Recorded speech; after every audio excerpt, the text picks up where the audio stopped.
বাংলাদেশের ক্রিকেটের অন্যতম আলোচিত নাম সাকিব আল হাসান। তবে এবার শিরোনামে তার খেলার খবরের জন্য নয়, বরং আদালতে গ্রেফতারি পরোয়ানা নিয়ে। এ নিয়ে মিরপুর শেরেবাংলা স্টেডিয়ামে কথা বলেছেন বিএনপির মহাসচিব মির্জা ফখরুল ইসলাম আলমগীর। সম্প্রতি রাজনৈতিক পট পরিবর্তনের পর থেকে সাকিবের ক্যারিয়ারে দেখা দিয়েছে অনিশ্চয়তা। হত্যা মামলার আসামি হওয়ার পর এবার একটি চেক প্রতারণার মামলায় তার বিরুদ্ধে গ্রেফতারি পরোয়ানা জারি করেছে আদালত। সাকিবের এসব বিতর্কের ফলে খেলার মাঠে তার উপস্থিতি ক্ষীণ হয়ে এসেছে। বিদায়ী টেস্ট খেলতে পারেননি দেশের মাটিতে, সুযোগ থাকলেও খেলতে পারেননি বিপিএলে।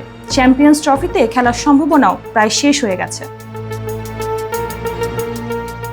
19 জানুয়ারি Zia cricket tournament final match দেখতে এসে সাকিব ইস্যুতে সাংবাদিকদের প্রশ্নের জবাব দেন মির্জা ফখরুল। তিনি বলেন, আমি এই বিষয়ে সরাসরি মন্তব্য করব না, এটি আমার বিষয় নয়। তবে খেলা এবং রাজনীতির সম্পর্ক নিয়ে তিনি জানান, খেলোয়াড়দের ক্যারিয়ার চলাকালে রাজনীতিতে জড়ানো উচিত নয়, এটি খেলাধুলার মনোযোগে ব্যাঘাত ঘটাতে পারে।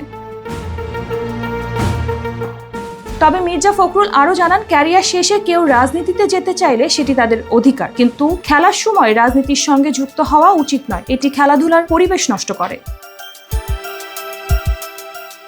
সাকিবের ক্রিকেট ক্যারিয়ার এবং তার বাইরের বিতর্ক নিয়ে চলছে জোর আলোচনা। তবে এই পরিস্থিতি তার ক্যারিয়ার কোন পথে নিয়ে যাবে তা এখন সময়ের ব্যাপার।